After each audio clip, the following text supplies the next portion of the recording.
নমস্কাৰ বন্ধুসকল, আজি প্ৰজ্ঞান ইউনিভাৰ্ছ চেনেলত আপোনালোকক সকলোকে মই স্বাগতম জনাইছোঁ, য'ত আমি আপোনাক জ্যোতিষৰ সৈতে জড়িত আচৰিত গোপন কথা আৰু সমাধান কওঁ।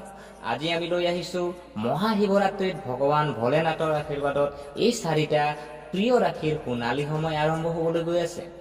প্ৰিয় দৰ্শক, মহাদেৱৰ প্ৰতি উৎসৰ্গিত মহাশিৱৰাত্ৰি উৎসৱ অহা ২৬ ফেব্ৰুৱাৰীত উদযাপন কৰা হ'ব। এই উৎসৱ প্ৰতি বছৰে ফাগুন মাহৰ কৃষ্ণ চতুৰ্দশী তিথিত পালন কৰা হয়। জ্যোতিষৰ হিচাপ অনুসৰি ভগৱান শিৱৰ প্ৰিয় চাৰিটা ৰাশিৰ বাবে মহাশিৱৰাত্ৰিত মংগল উৎসৱ অতি শুভ বুলি গণ্য কৰা হৈছে। গতিকে জানো আহক কোন চাৰিটা সেই ভাগ্যৱান ৰাশিবোৰ। প্ৰিয় দৰ্শক, প্ৰথমতে যদি চাওঁ, মেঘ ৰাশিৰ যিসকল জাতক জাতিকা আছে, হয়, মেঘ ৰাশিৰ জাতক জাতিকাসকলৰ আপোনাৰ জীৱনৰ কাম কিবা কাৰণত যদি আপোনাৰ খেলি মেলি চলি আছিলে, সেই কামবোৰ আপুনি শুধৰণি হ'ব আৰু কেৰিয়াৰ বা ব্যৱসায়ৰ ক্ষেত্ৰত অগ্ৰগতি হ'ব, আয় উৎস বৃদ্ধি পাব, ঘৰত বয়োজ্যেষ্ঠসকলৰ স্বাস্থ্য ভাল হ'ব আৰু মহাশিৱৰাত্ৰিৰ দিনা আপুনি তামৰ পাত্ৰত গুৰ আৰু ৰঙা চন্দন ভৰাই শিৱলিংগক অভিষেক কৰিব পাৰিলে ভাল হ'ব আৰু ভাগ্যৰ উন্নতি হ'ব। ইয়াৰ পিছত যদি চোৱা হয় কৰ্কট ৰাশি, যিসকল কৰ্কট ৰাশিৰ জাতক জাতিকা আছে, তেখেতসকলৰ ধন সম্পত্তি সহজে আহৰণ হ'ব।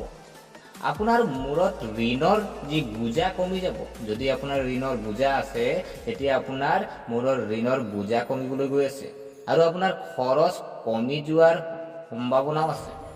আপোনাৰ বেংকত যদি আপোনাৰ বেলেঞ্চ বৃদ্ধি পাব আৰু আপোনাৰ ৰূপৰ পাত্ৰৰ পৰা শিৱলিংগক পাৰিলে আপুনি গাখীৰ আগবঢ়াব। ইয়াৰ পিছত যদি চোৱা হয় মকৰ ৰাশি, প্ৰিয় দৰ্শক, যিসকল মকৰ ৰাশি, যদি আপোনাৰ মকৰ ৰাশি হয়, আপোনাৰ মকৰ ৰাশিৰ যিসকল জাতক জাতিকা আছে, তেতিয়াহ'লে আপোনাৰ চাকৰি আৰু ব্যৱসায়ত যথেষ্ট উন্নতি হ'ব। পুৰণি বিনিয়োগৰ পৰা আপুনি ডাঙৰ সুবিধা লাভ কৰিব পাৰিব আৰু আপুনি কলা তিল পানীত ভৰাই আপুনি শিৱলিংগক পাৰিলে অভিষেক কৰক। সেইদিনা আৰু যদি চাওঁ, আৰু এনেকে ৰাশি হৈ আহিছে যিটো হ'ল আপোনাৰ কুম্ভ ৰাশি। যিসকল কুম্ভ ৰাশিৰ জাতক জাতিকা আছে, প্ৰিয় দৰ্শক, কুম্ভ ৰাশিৰ জাতক জাতিকাৰ বাবেও শুভ ফল লৈ আহিছে। আজি শিৱৰাত্ৰিত আজি কুম্ভ ৰাশিৰ যিসকল জাতক জাতিকা আছে, তেখেতসকলে জীৱনত যিখিনি চলি থকা কিবা যদি ডাঙৰ সমস্যা আপোনাৰ হৈ আছে, সেইখিনি আপোনাৰ সমাধান হ'বলৈ গৈ আছে।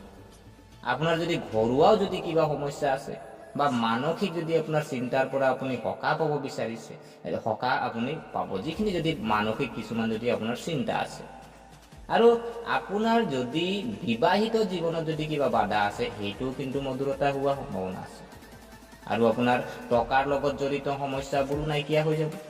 কিছুমান আপুনি গুৰুত্বপূৰ্ণ কাম কৰিব কৈছে, যেনেকে আপুনি পিতৃৰ সহায়ৰ সম্পূৰ্ণ হ'ব। আপুনি পিতৃৰ সহায় ল'ব লাগিব আৰু মহাশিৱৰাত্ৰিৰ দিনা আপুনি সদ্যহতে পাৰিলে শিৱলিংগ পঞ্চামৃতিৰে আপুনি অভিষেক কৰক। গতিকে আশা কৰোঁ আপোনালোকে ভিডিঅ'টো চাই ভাল পালে। যদি এই ভিডিঅ'ই আপোনাক কিঞ্চিতো মানুহ লাভান্বিত কৰিছে, তেনেহ'লে চেনেলটো ছাবস্ক্ৰাইব কৰাৰ লগতে লাইক কমেণ্ট কৰি উৎসাহিত কৰিব বুলি আশা ৰাখিলোঁ। পুনৰ লগ পোৱাৰ প্ৰতিশ্ৰুতিৰে আজিলৈ বিদায় মাগিলোঁ।